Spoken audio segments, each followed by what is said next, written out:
સંપ્રદાયના શિરોમણી સંત શ્રી પૂજ્ય દેવનંદન સ્વામીની સાનિધ્યમાં આણંદ ખાતે ગુરુ પૂનમ પર્વની ઉજવણી કરાઈ. અમૂલ ડેરી આણંદના વાઇસ ચેરમેન અને પૂર્વ ધારાસભ્ય કાંતિભાઈ સોડા પરમાર મુખ્ય યજમાન પદે આ કાર્યક્રમ યોજાયો. આણંદના પ્રમુખ સ્વામી અર્બન કોમ્યુનિટી હોલ ખાતે પાવન પર્વ ગુરુ પૂર્ણિમા ઉત્સવની ઉજવણી દરમિયાન પ્રગટ પુરુષોત્તમ શ્રી દેવનંદન દાસજી સ્વામીએ આશીર્વચન પાઠવ્યા. આણંદમાં પવિત્ર પર્વ સમાન ગુરુ પૂર્ણિમા ઉત્સવની ઉજવણી આયોજન અમૂલના વાઇસ ચેરમેન અને આણંદના પૂર્વ ધારાસભ્ય કાંતિભાઈ સોડા પરમારના યજમાન પદે આયોજન કરવામાં આવ્યું છે. ગુરુ પૂર્ણિમા પર્વની ખૂબ જ ધૂમધામ અને ભાવભીનોર માહોલમાં હર્ષોલ્લાસથી ઉજવણી કરવામાં આવી હતી. સ્વામિનારાયણ સંપ્રદાયના સંત શિરોમણી શ્રી દેવનંદન દાસજી સ્વામીના સાનિધ્યમાં પાવન અને કલ્યાણકારી ધર્મોત્સવ ગુરુ પૂર્ણિમાની પર્વની ઉજવણીમાં સમગ્ર જિલ્લામાંથી મહાનુભાવો અને હરિભક્તો ઉપસ્થિત રહ્યા હતા. આણંદના પ્રમુખ સ્વામી અર્બન કોમ્યુનિટી હોલ ખાતે ઉપસ્થિત રહીને પૂજ્ય દેવનંદન સ્વામીજી હરિભક્તોને અમૂલ્ય સત્સંગનો લાભ આપ્યો હતો. સત્સંગી હરિભક્ત કાંતિભાઈ સોડા પરમારના સંકલ્પ મુજબ આણંદ ખાતે પહેલ વહેલી વખત ગુરુ પૂર્ણિમા મહોત્સવનું આયોજન કરવામાં આવ્યું હતું. ગુરુ પૂર્ણિમા ઉત્સવમાં ઉપસ્થિત રહી કલ્યાણકારી સંત વિભૂતિ શ્રી પૂજ્ય દેવનંદન સ્વામીજીના સાનિધ્યમાં આશીર્વચનનો લાવો મેળવવા માટે ગુજરાત વિધાનસભા ગૃહના નાયબ મુખ્ય દંડક અને બોરસદ ધારાસભ્ય રમણભાઈ સોલંકી, આણંદ સાંસદ નીતેશભાઈ પટેલ, આણંદ જિલ્લા ભાજપ પ્રમુખ રાજેશભાઈ પટેલ, આણંદ જિલ્લા કોંગ્રેસ પ્રમુખ વિનુભાઈ સોલંકી સહિત વિવિધ ક્ષેત્રોમાંથી મહાનુભાવો ઉપસ્થિત રહ્યા હતા. આણંદ ખાતે આયોજિત ગુરુ પૂર્ણિમા ઉત્સવની ઉજવણીમાં જંત્રાલ, જલુંદ, વિરસદ, માસખેલિયા, દેદડા, વટાદરા, બામણવા સહિત વિવિધ તાલુકાઓ આણંદ, ખંભાત, તારાપુર, બોરસદના ગામોમાંથી હરિભક્તો ખૂબ જ ઉત્સાહિત બની જોડાયા હતા.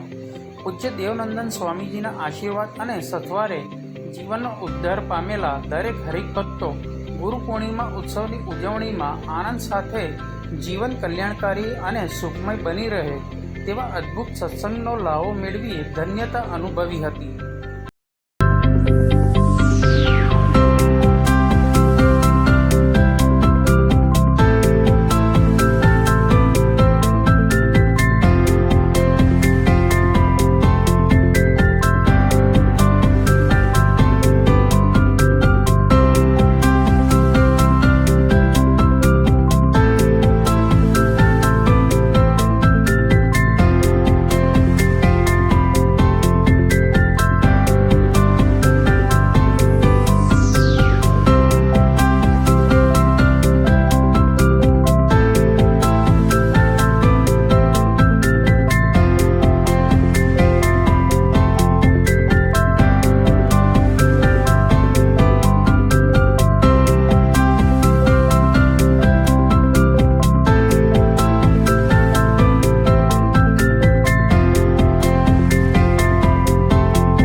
સ્વામીજી શું કહેશો ગુરુ પૂનમે શું કહેશો?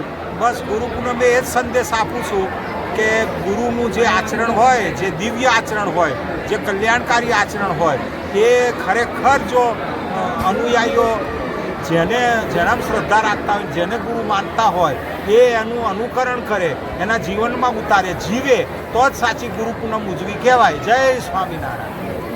બીજો કે સંદેશ આપતો હોય? બીજો સંદેશ એ જ છે કે આ આપણા ભારત દેશમાં ગુરુઓ પ્રત્યે જે બધાને શ્રદ્ધા છે, તો ગુરુઓએ પણ એવું આચરણ કરવું કે એમના શિષ્યો એમાંથી પ્રેરણા લઈ અને સુખી થાય અને ખૂબ જ છે તે પોતે મોજ કરે. બસ એટલું કહીને વિનંતી. શું કહેશો તમે? હું એ સંદેશ આપું છું અત્યારે કે સ્વામિનારાયણ સંપ્રદાયના હોય, પંચ સંપ્રદાયના હોય, પણ સાચા સદગુરુ જો જીવનમાં મળી જાય તો જીવનનો ઉદ્ધાર અને ઉદ્ગાર બંને થઈ જાય છે અને જિંદગી સફળ થઈ જાય છે. એવા સદગુરુના શરણે જવું. જય સ્વામિનારાયણ. ગાંધીભાઈ, ગુરુ પૂનમ વિશે આપ શું કહેશો? આપ યજમાન છો.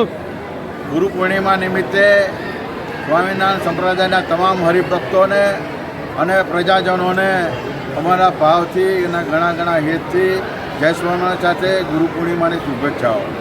આજે અમારે વડતાલ સંસ્થાનું સ્વામિનારાયણ સંપ્રદાયનું મંદિર અને અમારું વિરસદના અમારા જ્ઞાનજીવનદાસ સ્વામીની જે ગાદી, એમના અક્ષરધામમાં ગયા પછી અમારા દેવનંદન સ્વામીજી એમની ગાદી ઉપર આવ્યા, ત્યારે અમારા જ્ઞાનજીવન સ્વામીએ આશીર્વાદ આપેલા કે મારી આ ગાદી ઉપર મારાથી સવાયો ચેલો આવશે. ત્યારે એવા જ બ્રહ્મનિષ્ઠ અને 75 વર્ષ સુધી જેમને કોઈ પણ ડાઘનો અંશ નથી લાગ્યો એવા ખૂબ જ તપસ્વી, વિદ્વાન અને શાસ્ત્રી એવા અમારા ગુરુ શ્રી દેવનંદનદાસ સ્વામીજીના સાનિધ્યમાં આજે આણંદ ખાતે ભવ્યથી ભવ્ય આજે 75મો ગુરુ પૂર્ણિમાનો મહોત્સવ ઉજવાયો. ખૂબ ભાવથી ઉજવાયો.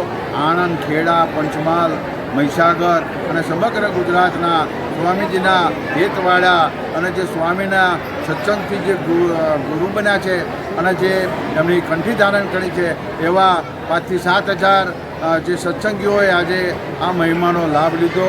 ગુરુ પૂર્ણિમાનો અવસરે સ્વામીજીના આશીર્વાદ મેળવ્યા અને એમના રૂડા આશીર્વચન સાંભળી અને જીવન સાર્થક કરવામાં અને અંતકાળે અક્ષરધામ મળે એવા શુભ આશીર્વાદ મેળવ્યા. તમામ સર્વ સત્સંગીઓને આશીર્વાદ આપ્યા અને ખૂબ સુખી થાવ એવા રૂડા ભાવથી દેવનંદનનાથ સ્વામીનો આજે આણંદ ખાતે 75મો ગુરુ પૂર્ણિમા મહોત્સવ ઉજવાયો. આપનું નામ ન હોદ્દો? કાંતિભાઈ સોઢા પરમાર, ગામ વાસ્કિલિયા, આણંદ, અમૂલ ડેરીના વાઇસ ચેરમેન અને પૂર્વ ધારાસભ્ય આણંદ. જે આપનું નામ? શું કહેશો ગુરુ પૂનમમાં? અમને જે ગુરુ મળ્યા છે અને અમારા આજના જે યજમાન હતા કાંતિભાઈ સોઢા પરમાર, અમૂલ ડેરીના વાઇસ ચેરમેન, એ ખરેખર ગુરુ પૂનમને એવી ભવ્યથી ભવ્ય ઉજવી કે આખા વિશ્વમાં એનો રેકોર્ડ બ્રેક થયો. અને અમને જે ગુરુ મળ્યા છે એ સર્વોપરી છે. જ્ઞાનજીવન સ્વામી પછી જેનું સ્થાન છે અને જ્ઞાન સ્વામી જે કહ્યું હતું કે મારા પછી જે મારા ગુરુ આવશે એ મારાથી હવાયો આવશે અને એ હાલના મને ગુરુ મળ્યા છે. અને